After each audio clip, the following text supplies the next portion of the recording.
Guys, let's continue with the non-qualified annuity that last time I mentioned the fact that some export, financial export, kind of like critical about the non-qualified annuity.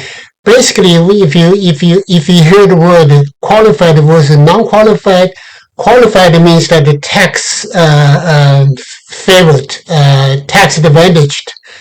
Basically, you pay the premium for that annuity or whatever the investment amount that are using the pre-tax money.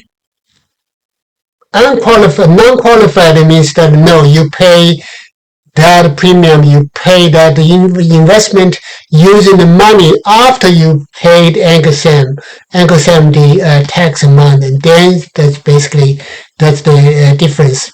Um, Again, I did a quick experiment. I'm gonna put on the sheet. I'm gonna later on. I'm gonna put that showed sheet as a part of the video. As you can tell that if you look around, let me look at this. Yeah, I did a very easy experiment. Basically, it's a 20 years of time, and then the initial investment is 10 grand. Okay, and then the growth rate for mutual fund is 9%, and the growth rate for non-qualified annuity is 4%.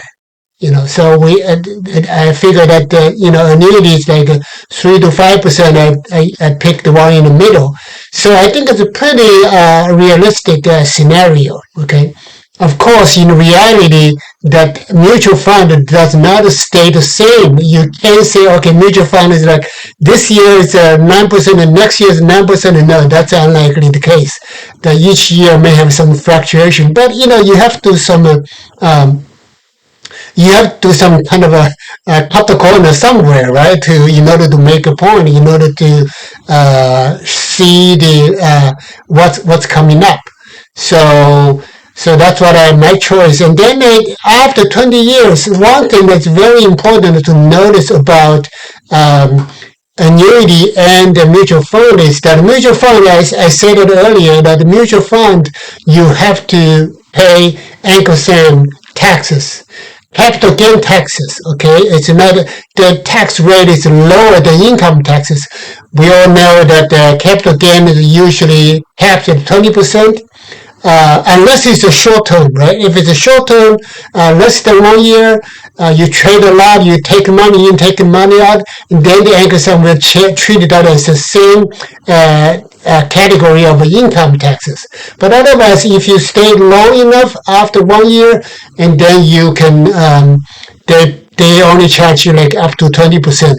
If it's a high net worth individuals, maybe another 3%. So it's not no big deal. But here is the thing that because mutual fund has to pay tax each year, capital gain tax each year.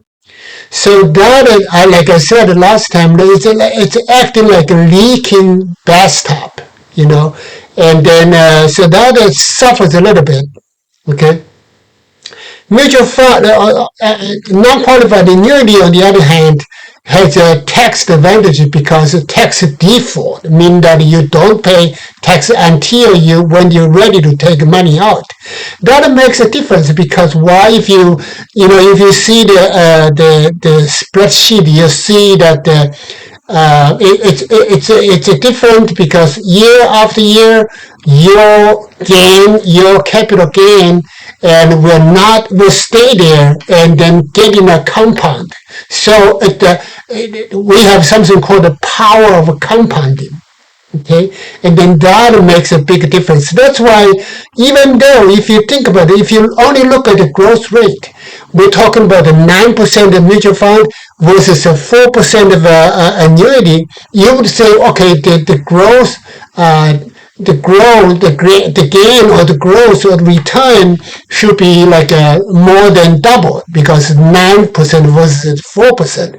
But in reality, not because again, tax deferred make a difference. Okay, so in the end, what this spreadsheet is showing is that after 20 years, you can the two comes out to be about the same, roughly speaking, of course, because at the end, mutual fund is like we get like we started from 10 grand.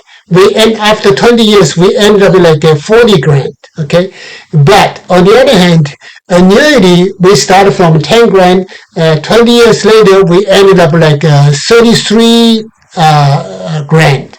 So it's about 83% of the growth, even though the growth rate is more than double.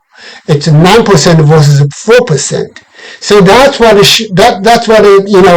we're coming to see the power of compounding, plus the power of tax deferred taxes.